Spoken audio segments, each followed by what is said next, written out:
师伯。不必拘礼。来，你帮我看看。啊，哎呀，这最近胡子白的有点多啊。是有些。哎，要不你帮我拔几根？我拔。自己不好动手的，疼啊。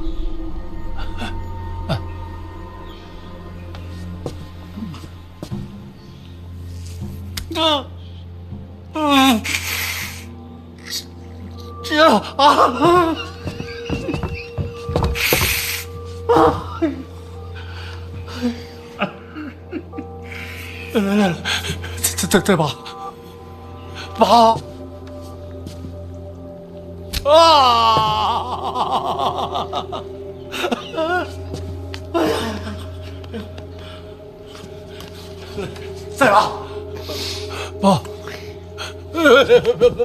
不拔了。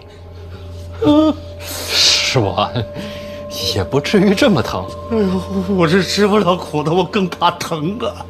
怕疼剪了不就完了吗？哎呀，剪了还长，拔了治本啊！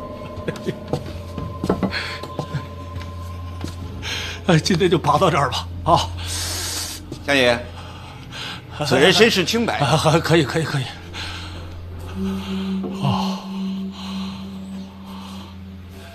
范闲，你看我这胡子还算齐整吧？精致。这做官啊，跟做人一样，细节处要留心。最要紧的是不露破绽。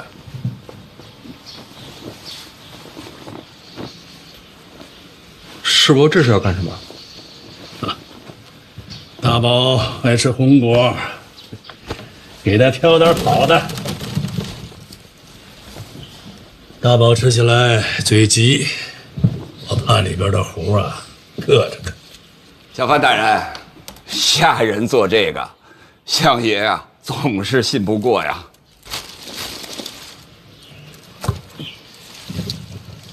太子找你了，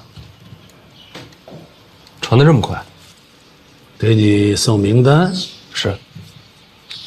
他说胡明抄录的时候，我什么都不用做。确实不用你做，有别人动手，你只当没看见。没看见什么？还能做什么？能选定的人，金榜题名。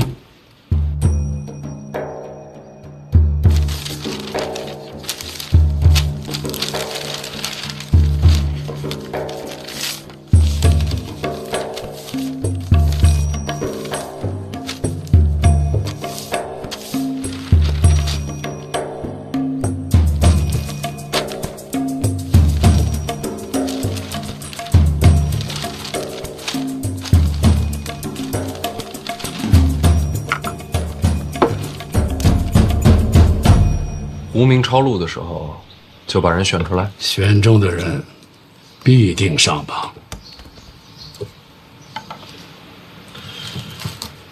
那要是文章不好呢，就没有人质疑吗？总会有办法的。所以你这个位子极为关键。你可知道，各部百官、皇亲国戚，有多少名单要送到你手上？知道啊。这些天啊，都是来送礼的，没一个留名字，每个礼盒后面都带着纸条。那些都不入流，有分量的都在这儿了。怎么在您这儿？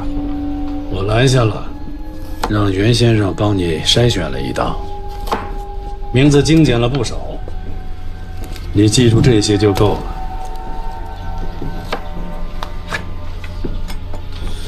不是春闱吗？就不能各凭本事吗？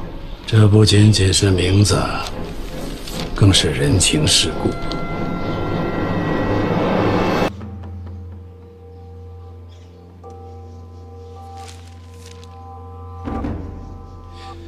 慢慢就习惯了。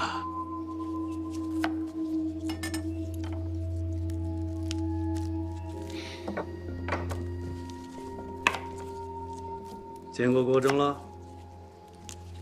师伯这都知道。郭征原本是御史大夫，郭攸之入狱以后，暂领礼部尚书一职，春闱科举诸般竞技，你得多问问他。我跟郭征是见过一面，只是不怎么谈得来。师伯，郭征主导翻修考院一事，这不合规矩，毕竟多年为官，都摸透了。怎么让规矩保护自己，你将来也得学学。我知道你心里不舒服，狠心。过了春闱这一关，你未来仕途不可限量。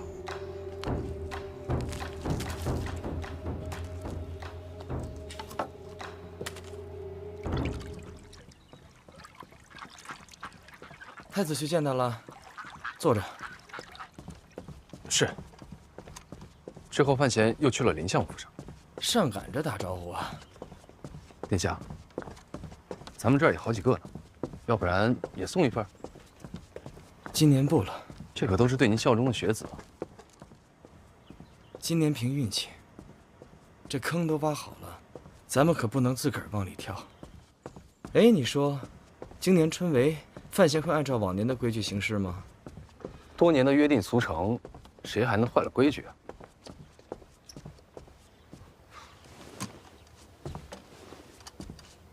他不一样，别人习惯的呀，他未必习惯。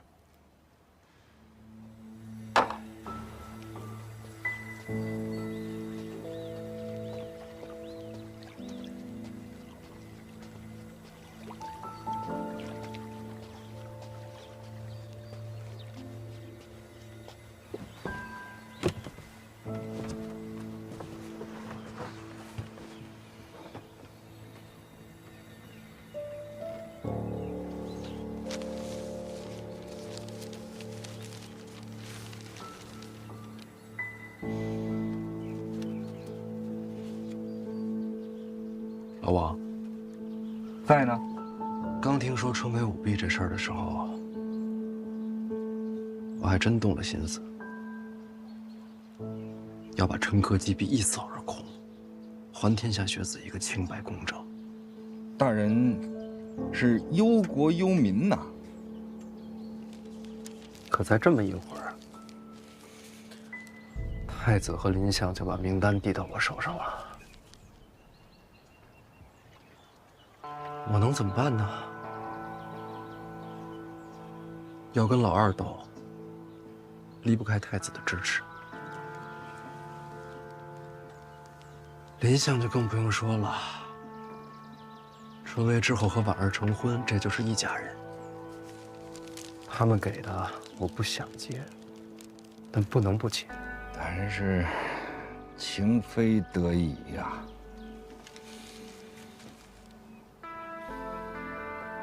你知道林相跟我说什么吗？说什么了？他说所有人都习惯了，要我忍一忍。我若是忍了，将来也就习惯了。所有人都习以为常，我又何必去当什么出头鸟？我此刻出了头，那就是满朝皆敌，刀剑如雨。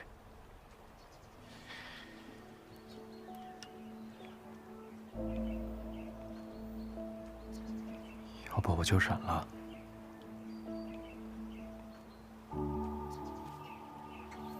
大人前途无量啊！凭什么所有的祸都要我来闯？凭什么我就得面对众叛亲离、人间如狱？老王，我就是个普通人，我没那么特别，我也没那么勇敢，我也没那么正义。大人问心无愧啊！本来就问心无愧。我本来就问心无愧。犯错的又不是我。大人，没有人与您争执啊。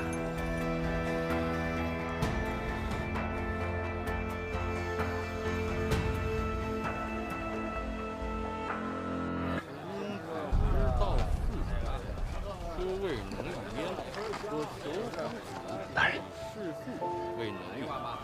什刹那几人并无异常，您呢？知道，我就是看看。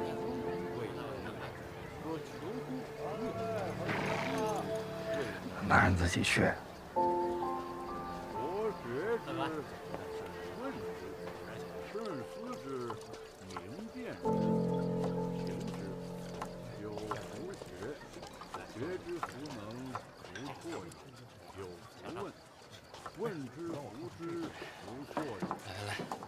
来，实在，吃完再看。你看，来。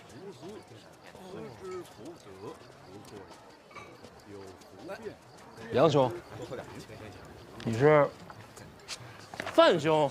是。杨兄怎么不上桌？这自家带的，不好意思占店家位子。这是借书下饭吗？怎么不在屋里读书啊？范兄，这屋内烛火是要收钱的，这儿不用。杨兄有些拮据。范兄说话太委婉了，就是穷。小二，哎，来份烧鸡，来盘牛肉，来壶酒。客官您不上桌吗？上什么桌啊？就这儿挺好。哎，好。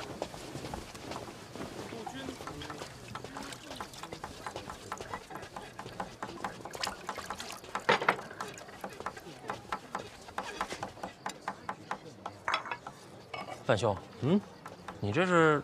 哦，相识就是缘分，咱俩喝一杯。这怎么好意思啊？你将来回请我就是了。哎，不必如此。一饭之恩，当谢了。哎，二位客官，那有啊。哎，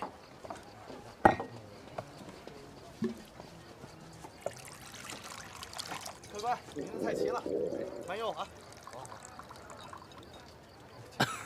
范兄见笑了，这太久没吃肉，实在是忍不住。很常有的事儿。那我自便。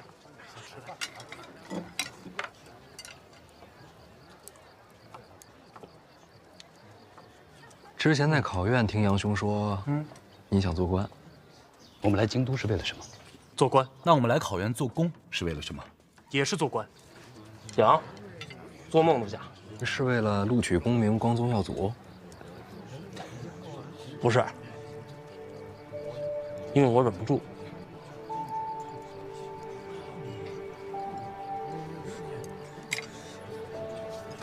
范兄，这科举不公，百官舞弊，外面恶殍遍野，这边是朝堂党争，这天下谁人不知？可是呢，还是一片寂静。这侯兄让我忍，可我想，如果这世间不公，我也能忍。这圣贤书，不就成了废纸一堆？所以范兄，这世上总要有人撞个头破血流。你看，如果我要是金榜题名，这血是不是溅得高些？这声响是不是大些？这听到的人是不是多些？我想做官，是因为我不想忍。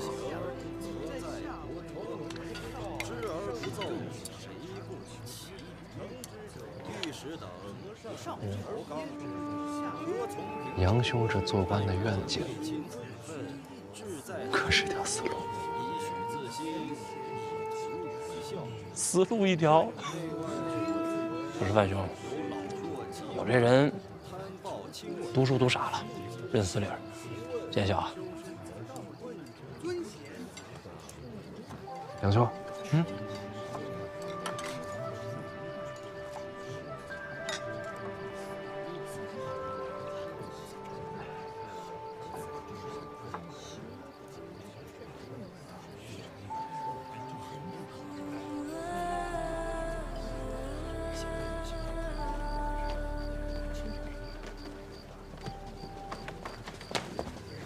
老邓辛苦啊。这2天接着盯客栈。严重了，严重了，职责所在。走，咱们走，回府啊，去检察院。这会儿咱去检察院呢？又想看碑文了？我说什么？想记住谁说？我又听见了。不是，这叫什么？这就叫思虑洞达啊，志如渊海。哎，大人真神人也！走了。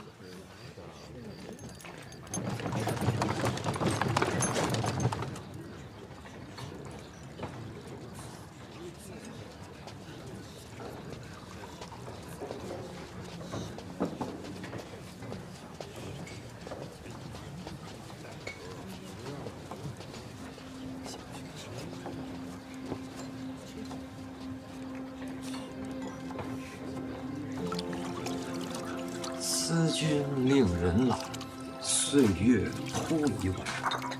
弃捐勿复道，努力加餐饭。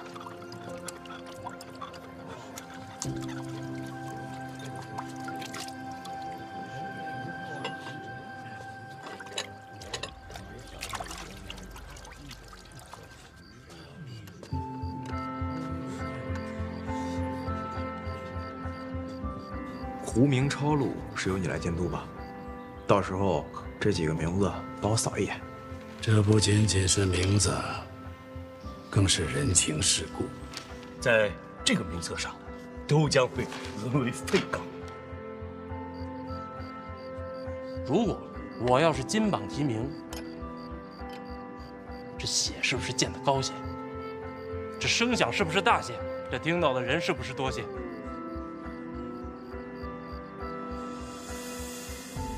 其实我也知道，我根本就上不了榜，该分的都分完了，哪还有我们的份儿啊？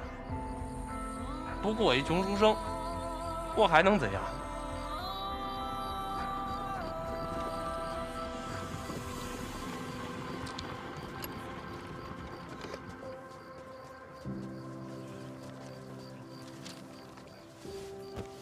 而且你看啊，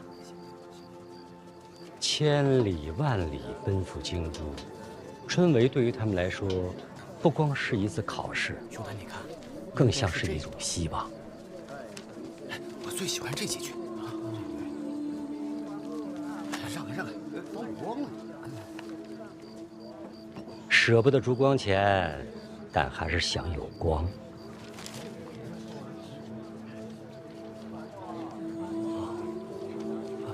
谢谢。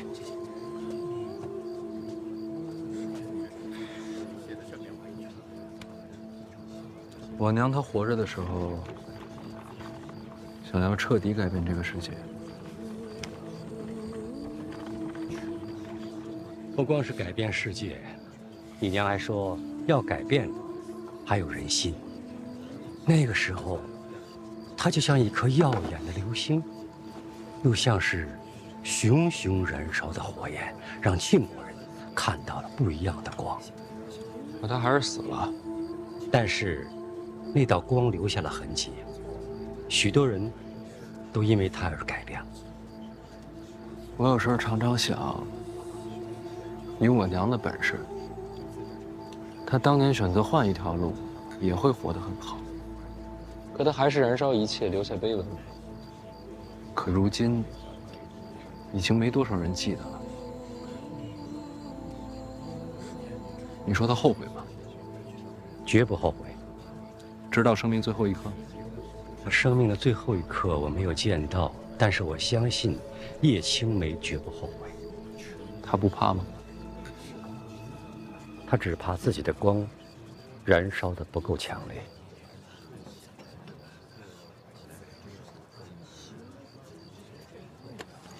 唉，没想到啊，有一天我会当闯祸的人。我想闯个祸。好啊，去吧，闯多大的祸我来接着。总不能什么锅都让你背。什么锅？我还有一个更好的挡箭牌。还有人比我能挡箭？那是天下第一挡箭牌。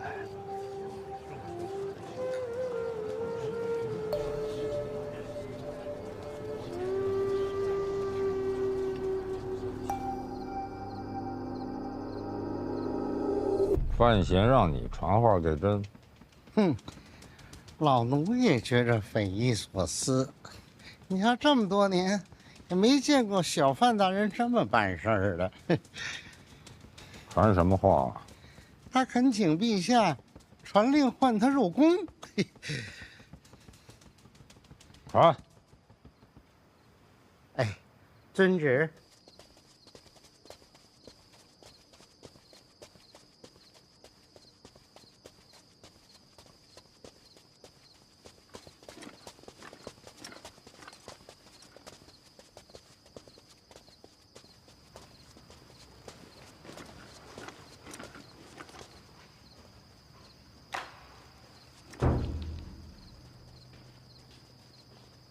范闲，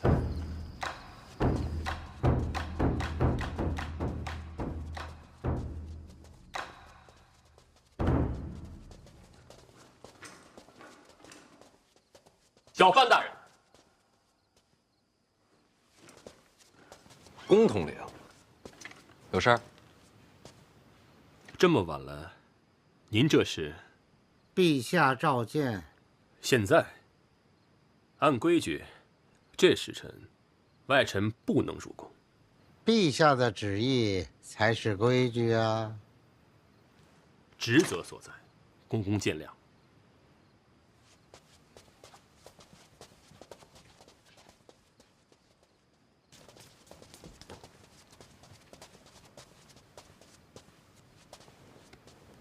陛下，范闲到了。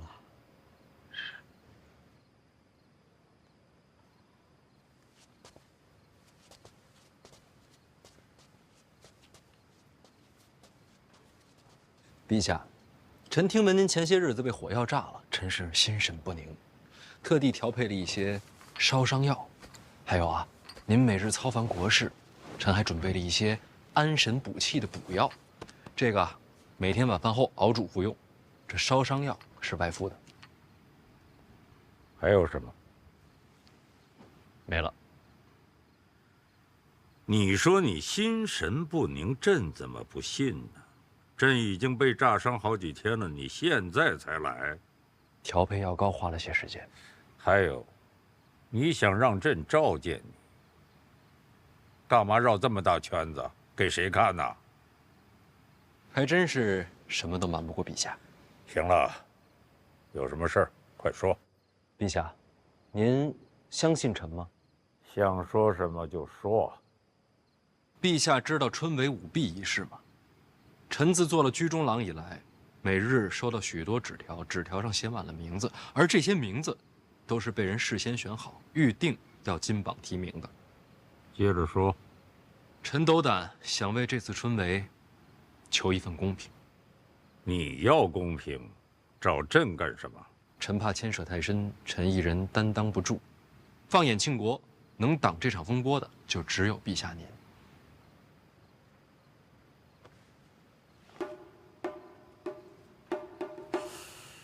你是想让朕当挡箭牌？不是为我，是为庆国。你这口气怎么这么像赖明成啊？对赖明成的死，你是不是心有怨气呀？是。不该有。是。你倒挺坦诚。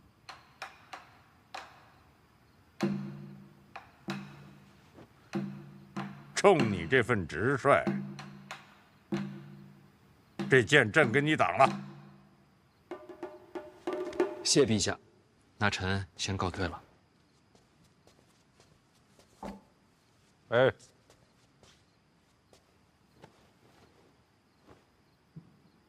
把药给朕敷上。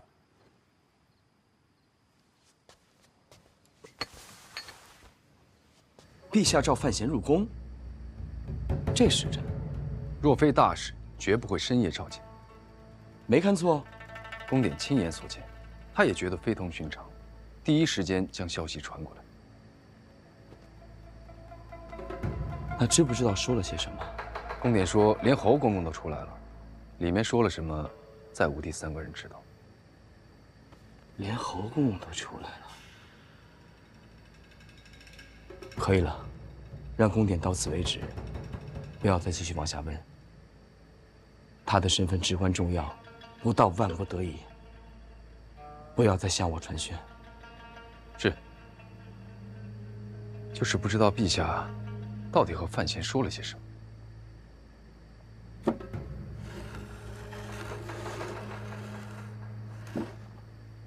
说什么无关紧要，深夜召见又是单独入宫，范闲在陛下眼中过于看重了。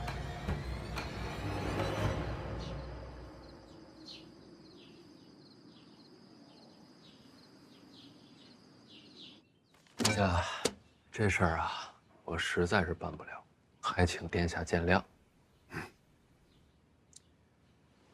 听说陛下昨日召你入宫了，确有此事。那陛下有交代什么吗？陛下什么都没说。什么都没说。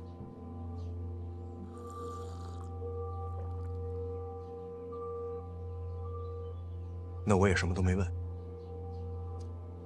殿下，这次春闱啊，还是各凭本事吧。本该如此。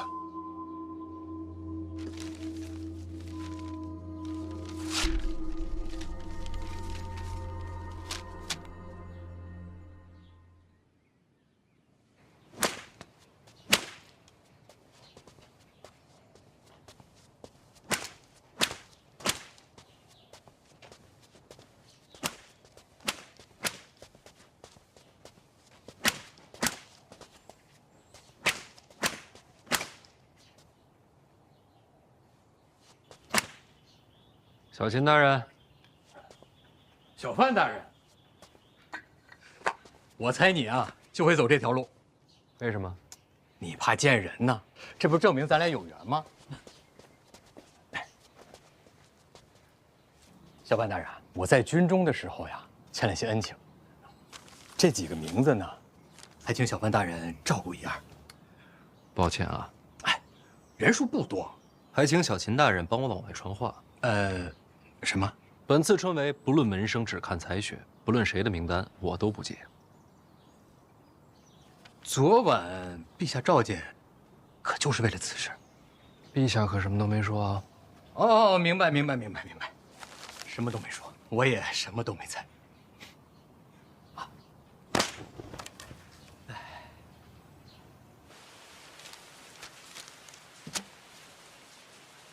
师伯，实在是不好意思啊，春闱这事儿啊，还得按规矩来。为什么要这么做？我也是情非得已啊。我知道陛下昨晚召你入宫，这会儿所有人都会认为是陛下让你如此行事。我了解陛下，以他的行事手段，要么动如雷霆，扫清一切诸般弊端；要么草蛇灰线，伏没千里。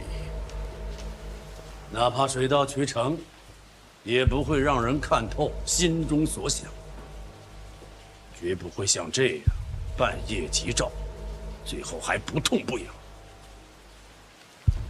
这不是陛下的手段，是你借陛下遮风挡雨。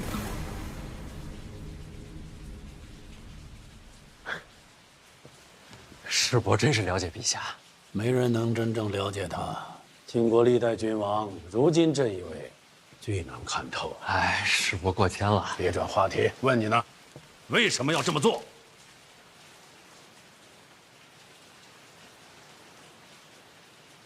其实我就是想，哪怕就一次也好，让这春闱科举有法可依，有理可循。京都百官都盯着春闱呢，难道你就不怕？怕呀，这不拿陛下顶多了吗？我不就看穿了吗？我若说穿，你当如何自处？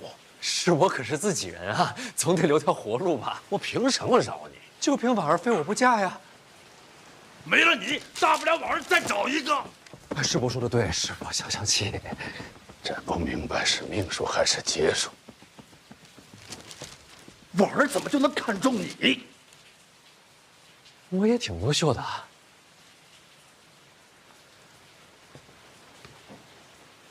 让春梅有法可依，图什么？啊？你这么做，你能得到什么好处？其实师伯上次说的话，我听懂了。木秀于林，风必摧之嘛。所以我也想过，随波逐流，与世浮沉，有什么不好啊？看不惯的事儿嘛，忍一忍，将来就看惯了。但是不行啊，我夜里睡不着，心里边煎熬。有3个字，就那么翻翻滚滚的，怎么也压不下去。哪3个字？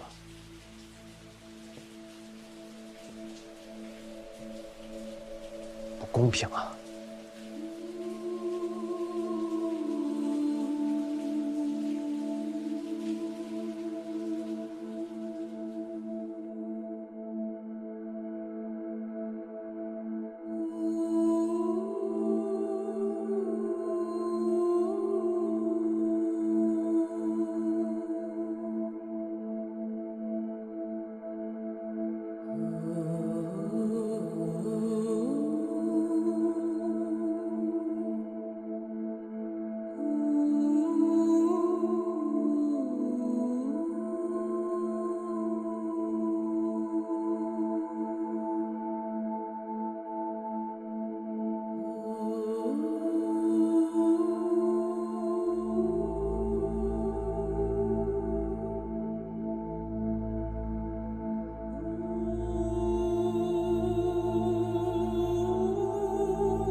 那是4个字。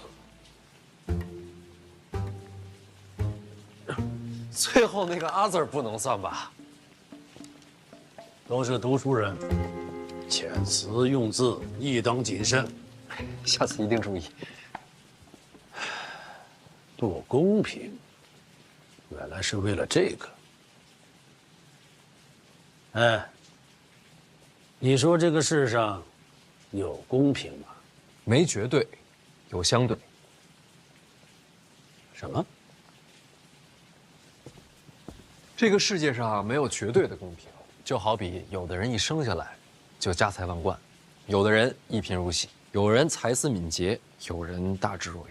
而春闱的意义就在于给了所有人一个相对公平、改变命运的机会。要是连这唯一的一次机会都不再公平，这世间该有多荒唐！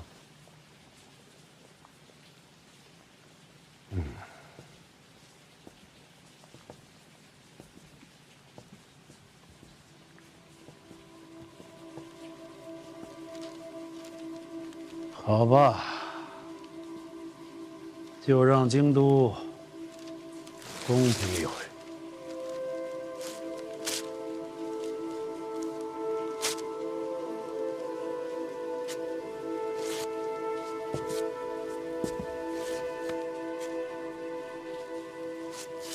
你再去见一次礼部尚书郭正，我都安排好了。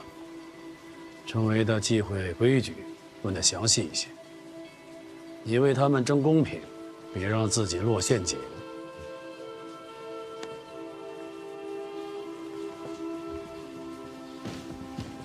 关贤，如果这个世间就这么荒唐，又该如何是好呢？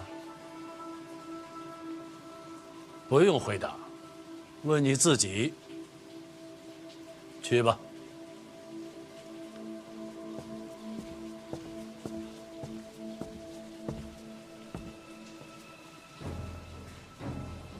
公平。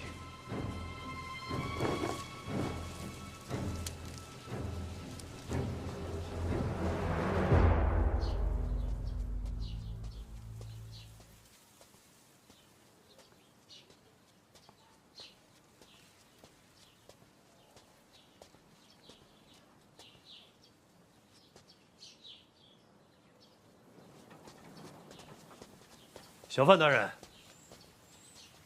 郭大人，又见面了。一直在等候小范大人。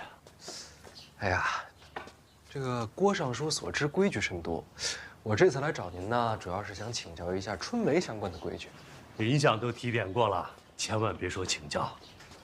小范大人那么聪慧，其实都可以自己参透的。我不过是锦上添花。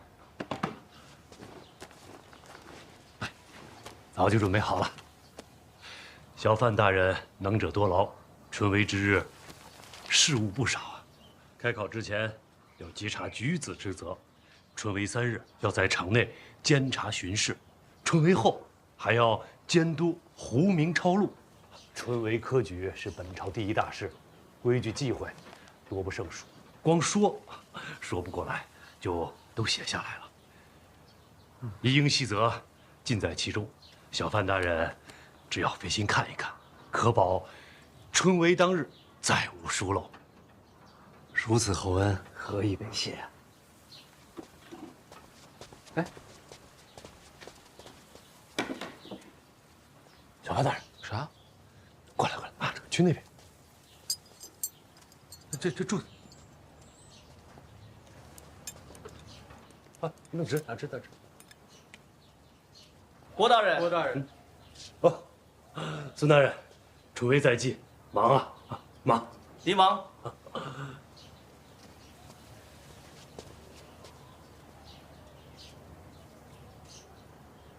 郭大人辛苦啊！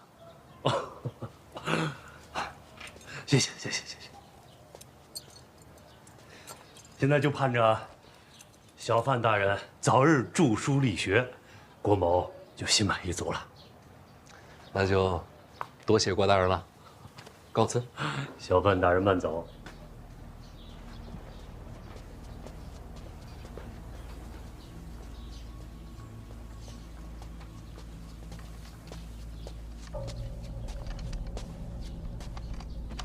怎样？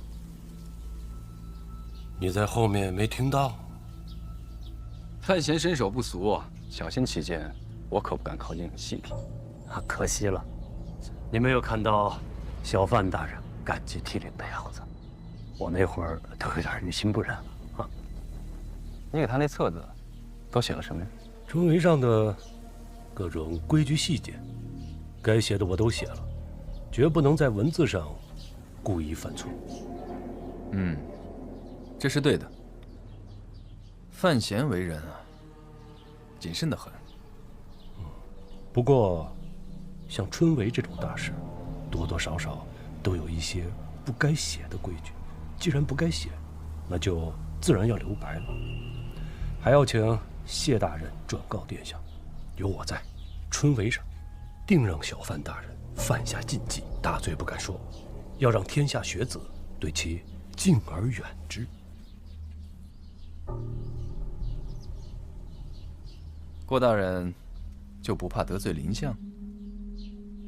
怕是怕，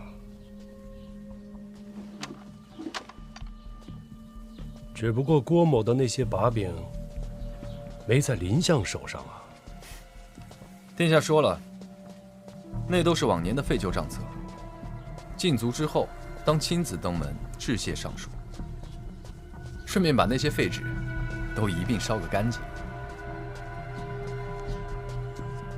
就请殿下等着看好戏吧。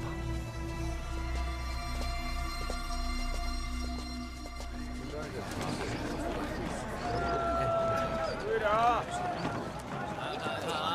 老冒竹篓。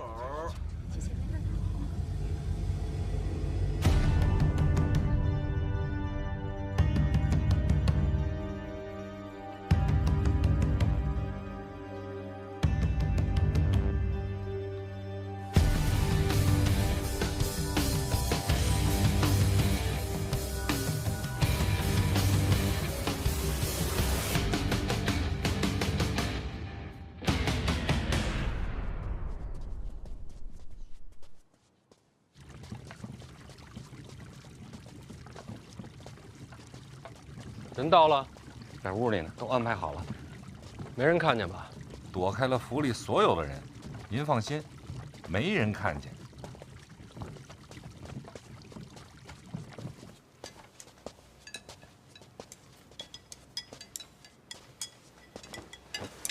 真是饿坏了。回来了。哎，回来了。哎，这一趟从北齐回来呀，可以说是历尽了千辛万苦。幸好我跟老郭绝代双骄，不管是什么排除万难，各施巧计，这才虎口脱险，重返京都。你俩现在关系不错呀。英雄惜英雄。少爷，您看您这都荣归故里了，我得请您吃个饭，接个风，咱俩商量商量吃什么。哎，我请你啊！哎喂，我请你，我请你吃，我请。来吧，上啊，咱中气这么做。什么呀，咱？我请。我的潜伏日记。辛苦你了。他说你叫我来是为了救我爹性命。是这样。春闱将至，我有监督职责。这跟我有什么关系啊？春闱有许多禁忌，我不太清楚。我也不清楚啊。但你爹曾是礼部尚书。你想要我爹帮你，所以让你回来，看见你，你爹才能放心。哎呀，这么早就开始计划应对春闱了？其实老二提出让我监督春闱之时，我就已经在准备应对之策。现在看来，时机刚好。你们啊，一个比一个心黑，是心细。行了，说吧，你打算怎么救我爹？我来安排，过几日先转入监察院大牢。那还能救得出来吗？我是监察院提司，你觉得呢？不过有一点啊，你爹结党的罪名并非是无限，我可以保他性命，但是再想做官，是不可能了。我知道，能保住性命就已经很不错了。我同我爹讲，让他把知道的春闱的诸多事宜跟你讲清楚。这是什么？现任礼部尚书亲手写的册子，春闱的诸多禁忌都在里面。但你不需要我爹了。恰恰相反，这册子就得你爹来看。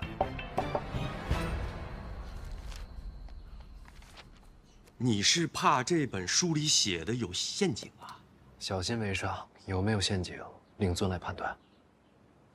行，那走吧，去救我爹。哎，不急这一会儿。司者，这一路舟车劳顿，你们俩都辛苦了，先休息几天，注意别被别人看见啊。那是自然，十分小心。那我就放心了。来吧，首先欢迎二位回家。对。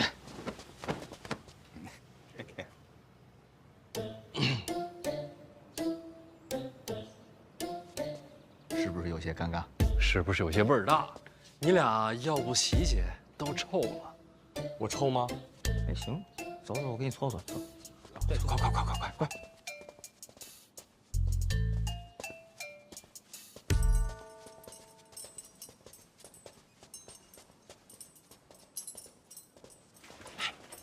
这怎么也没个守卫啊？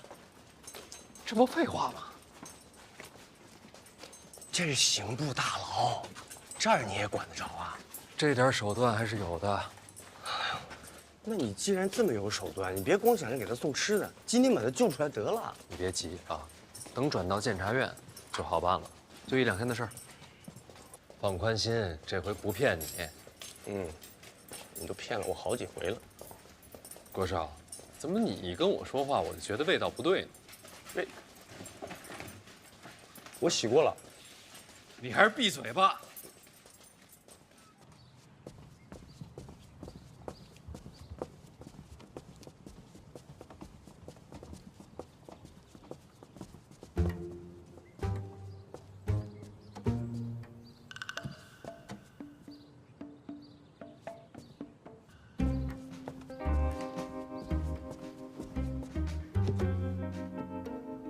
子，娘又来看你了。又要了一个。你可得多吃点好吃的呀。你想娘了没呀？要照顾好自己。娘，哲儿回来了。你怎么白天就来了？白天不行吗？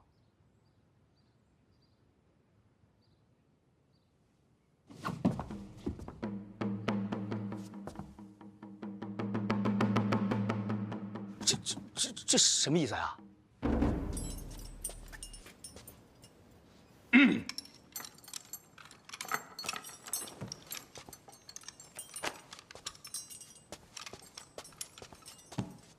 范闲，怎么，老夫命数当绝了？我都不知道我自己在你们心目中到底是什么一个形象。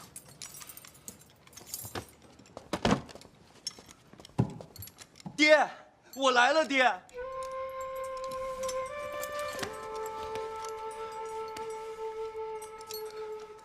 你终于还是落网了。什么终于啊？从你说要行刺范大人，我就知道你迟早会有今天的。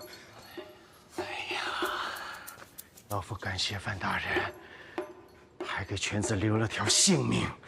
爹，行刺都已经过去了，我现在在他麾下做事。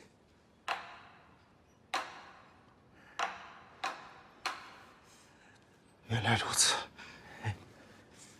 犬子才识浅薄，范大人能不计前嫌，给他一个机会，真可谓宽宏大量。要不你俩这边聊？啊，好。爹，我很有用的。这些时日，我一直潜伏在北齐都城。你去北齐都城干什么？掌管一众暗探，主持密报，收集。真的？真的呀，爹。我潜伏至今，毫无破绽。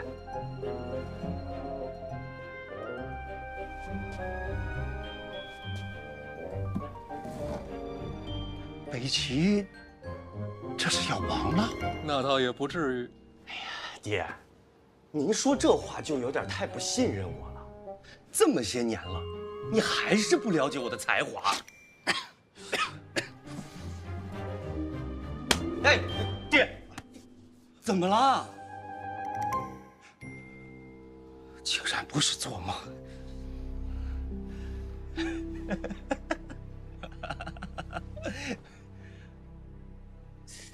我这也是精神不济，大白天的就睡着了。不过也好，又能在梦里见到你，娘心里还是欢喜的。娘，您没做梦，我真回来了。他们可别这会儿叫醒我。娘，真不是梦。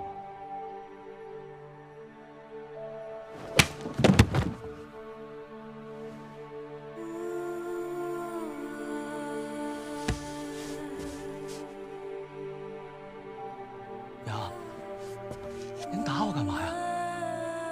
梦里不会疼，你疼吗？疼啊！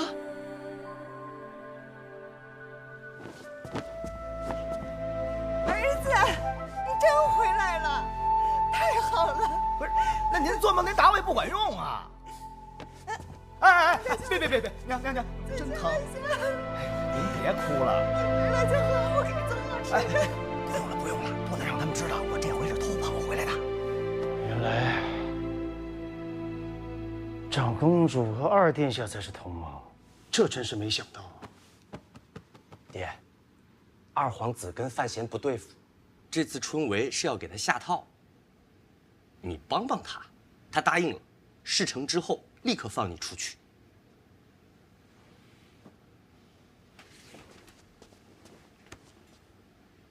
郭先生这是做什么？感谢小范大人救犬子一命。哎呀，不是救我，是救你。哎呀，我出不出去无所谓，只要能救犬子的命，就是让郭某赴死，也是理所当然。我说话算话，一定救你出去。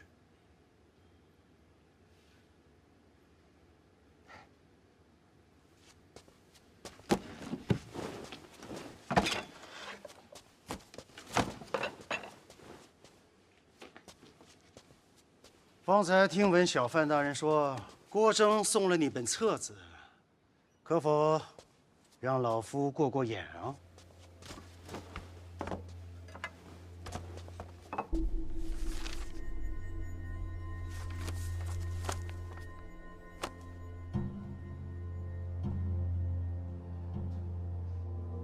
爹，怎么样啊？这上面诸多细则倒是没错。那要按照这上面说的，范闲就能把事儿办好了？春闱上细则之外的规矩，这上面可没提呀。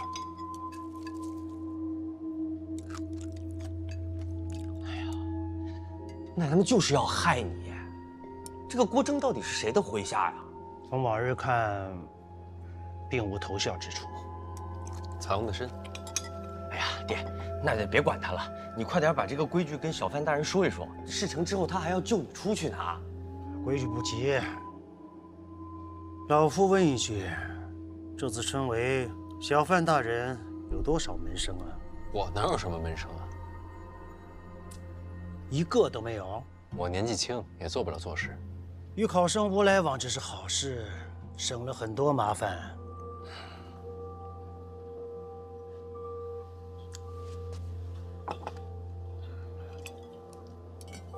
小范大人，是不是想到什么了？前几日倒是见过几个考生，只是见。一起聊了会儿天儿，喝了酒。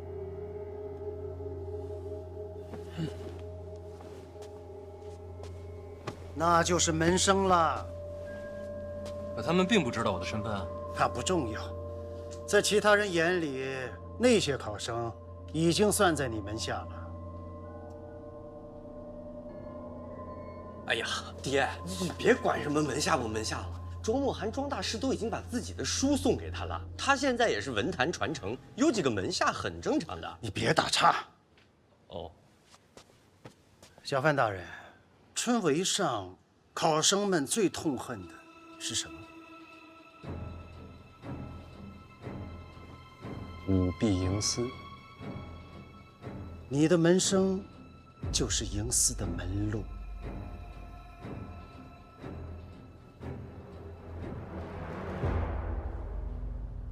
可是范闲他又没打算舞弊营私，我们有什么好担心的？有些事他自己不想做，会有人帮他做。为什么要帮他呀？你是怎么在北齐潜伏下来的？爹，我朝春闱跟北齐又有什么关系啊？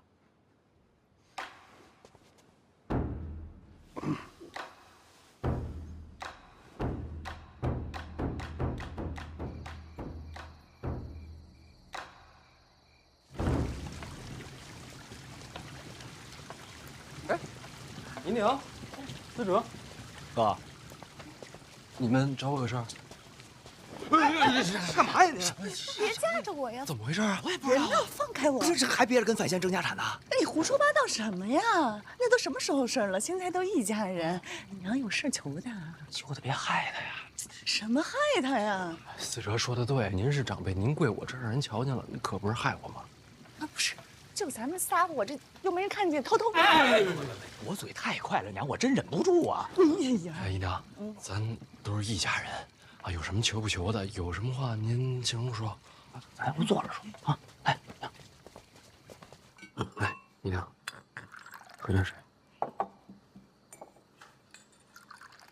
哎，谢谢哥。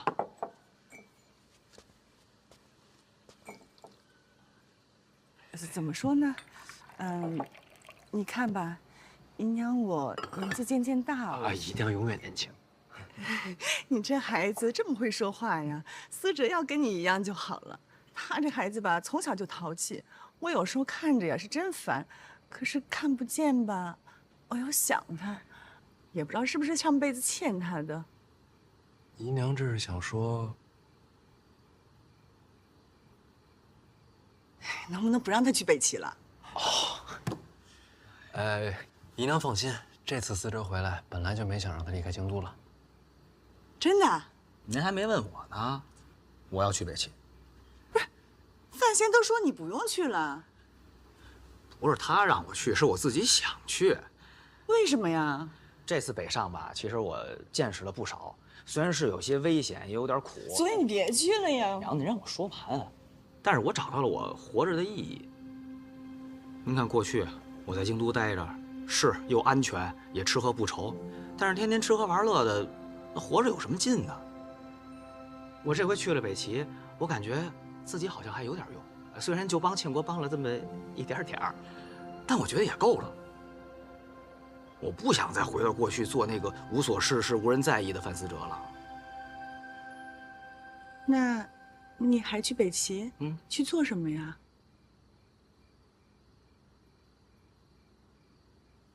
我过来跟你说，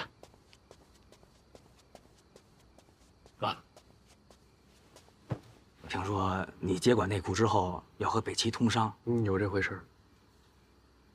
这主理人想好了吗？还没想呢，我帮你想好了。为什么想走这条路啊？我是庆国人啊，这不是为庆国出自己的一份力吗？还有吗？也想给我个人争取一点点小利，我想挣点小钱。那我问你啊，为什么我选你啊？那你干嘛不选我呀？打虎亲兄弟呀，咱俩这关系交给别人你放心。反正交给你，我是放心。关键看姨娘答不答应。啊！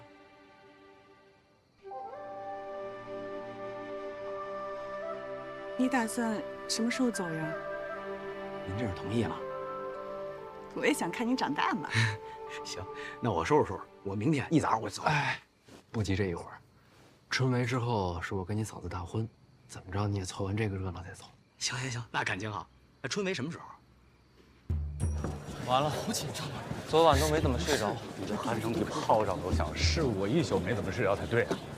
侯兄，我现在好像达到一种境界。你看我在家时这书背得挺好，走了一半忘了一半，到了这儿全忘了。清醒一点呀，要考试了。段嘉林呢？啊，他说他去买面饼了，让咱们先走。哎，慢点。哎，慢点。真多呀！蒸牛，同福龙门。是啊，这条路的尽头就是天下所有读书人的希望啊！抱歉。来。侯兄，我觉得你睡得挺好的啊，还有劲儿喊呢。不是，被挤精神了吗？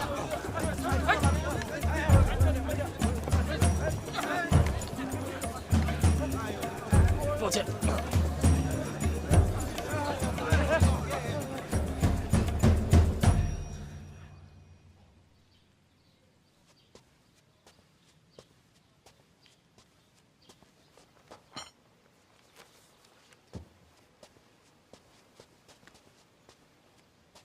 小范大人，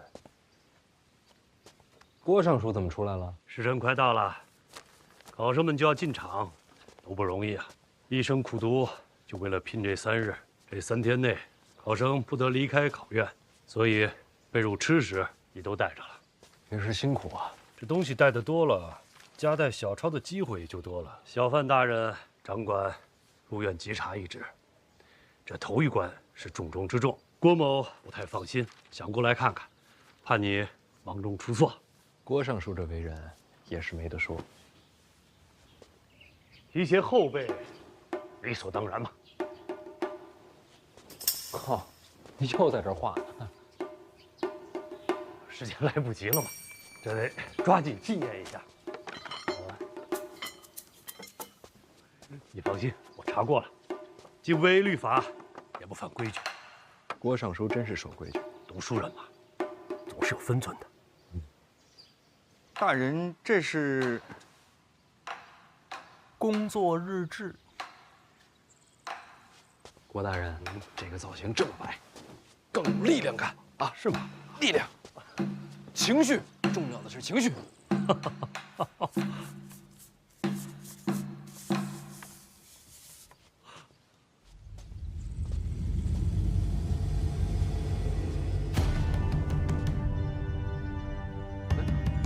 都这个时辰了，考生怎么还不来？小范大人有所不知啊，按照约定俗成的规矩，这个时候考生们都忙着过这个龙门桥呢。龙门桥？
来了。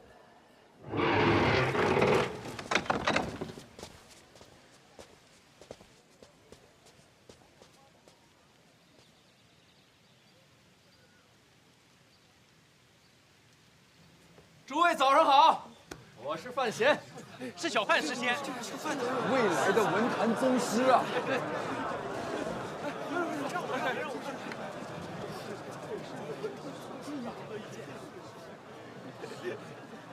今日是春闱的日子，范某在这里祝愿大家，拿着智慧库的金钥，带着万卷书的头脑，顶着自信的光环，踏着好运的滑板，一路扬帆起航，驶向春闱那成功的彼岸。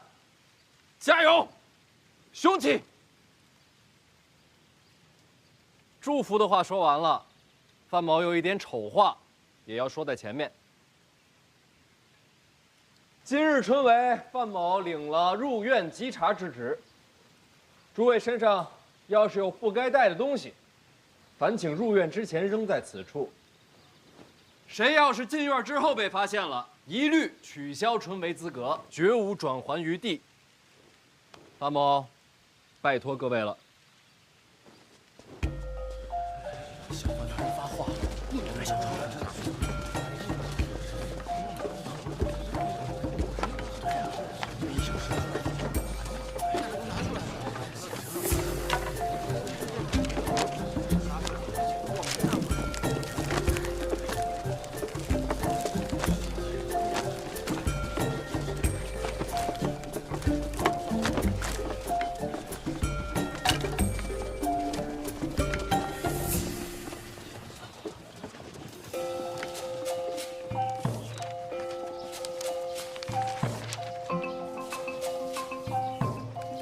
去吧，这边排队啊，一个一个来，东西准备好，查验身份。好嘞。加一个。这边排队。拿出来，被发现了。你的东西拿出来。郭尚书怎么能一直站着呢？来搬把椅子。不用不用，换动作还得重新画。小范大人，你忙你的，我这看看就走。郭尚书辛苦，应该的。用心查，查仔细些。哎，好，好，下一个。都来排队啊！一个一个。机场和嘉林呢？在前面呢吧，丢不了。赶紧进吧，没瞧见小范大人。下一个。心思不行了，来，东西放这儿。还真有人夹带小抄啊！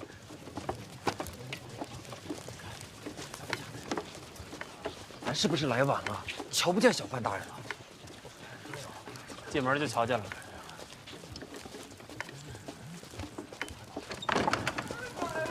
大人，我知道错了。大人，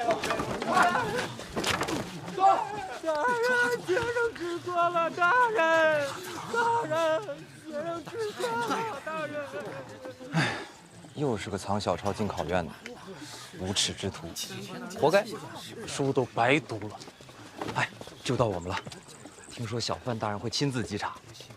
哎，你说这诗仙，他得长什么样啊？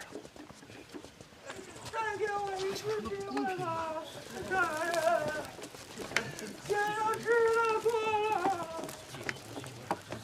转过去。好，这边走。飞猪放这儿啊！哎，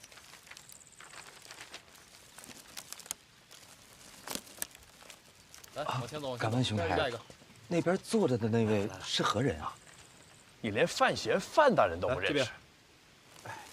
他就是范闲。哎，飞猪放这儿。话，转过去。我眼花了，这不是跟咱们聊天的那位公子吗？他竟是小范诗仙。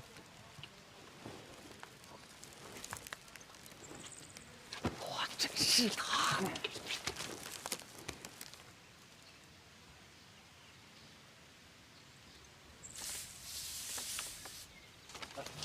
去！下一个。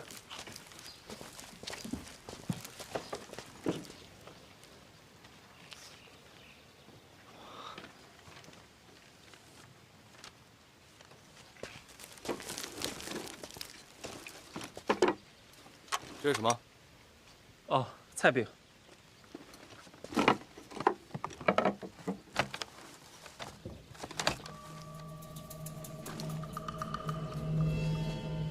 大人，这里没有纸条。这里怎么可能？过去，走。我没带小抄。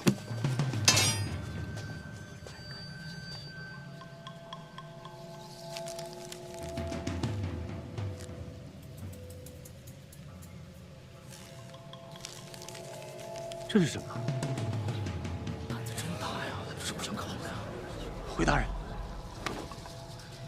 学生不知，学生当真不知此事。我作证，杨兄才学非凡，绝不会有此等卑劣之行。叫什么名字？哪里学子？学生杨万里，泉州人士。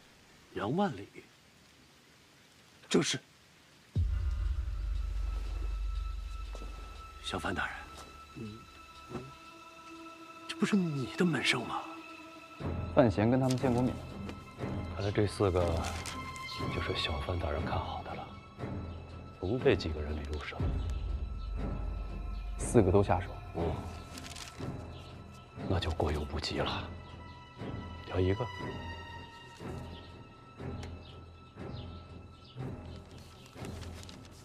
杨万里。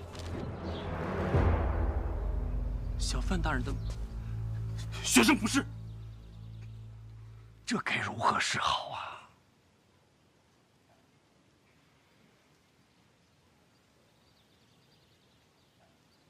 我觉着吧，春闱应该干净，是得干净。那就按规矩办。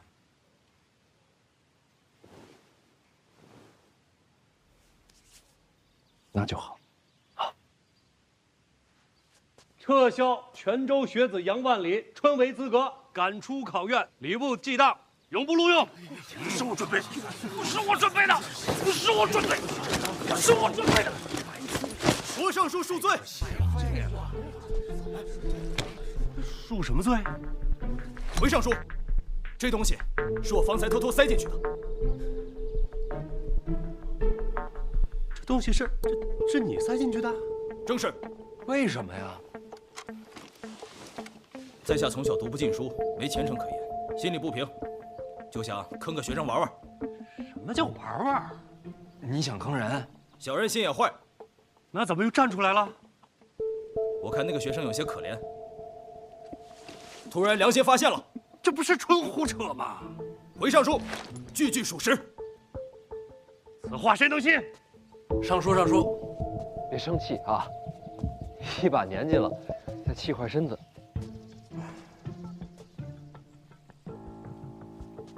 小人好惭愧。你先闭嘴。好嘞。小范大人，杨兄绝不是这种人。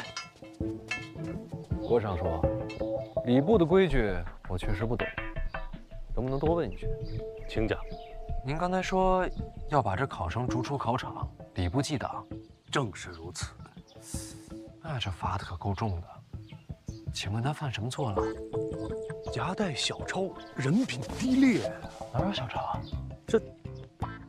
小范大人，这众目睽睽，那是我干的。闭嘴。好嘞。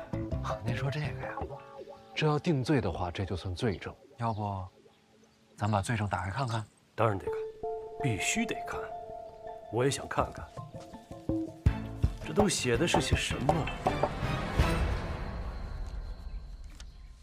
肉饼2钱1个，面饼1钱2个。哎呀，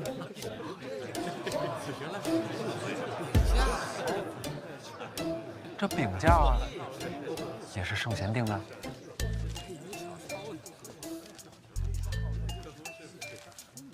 哟，这卖的还挺全乎，还有卤菜。这既然是饼价，为何藏于篮中？这篮子里装的什么呀？这篮子里装的才……那有没有可能是店家不小心掉进去的？又或者是我记错了？这肉饼2钱1个，确实是上古奇书圣贤所言。要不郭尚书再查查？哎，3日用餐不可油腻啊，你得吃面饼。学生受教了。啊，快进去，进去。上！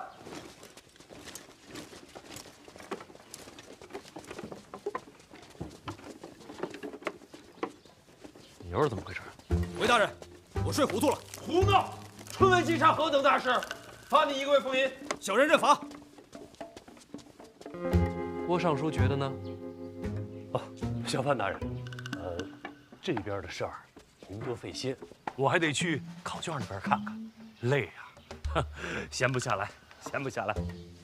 郭尚书辛苦，郭尚书好走。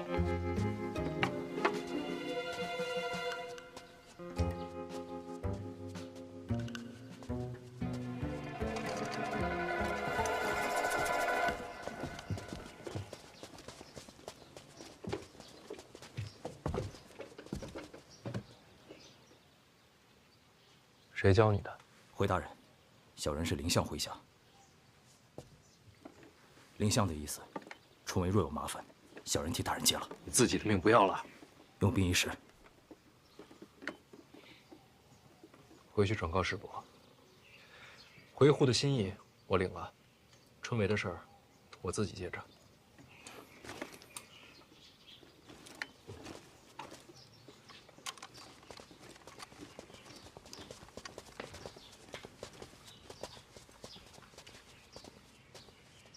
大人，邓子岳一路上暗中护着几位学子，只有杨万里被塞了职。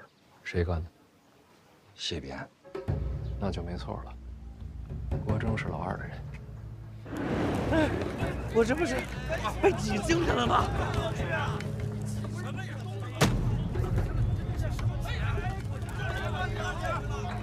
抱歉。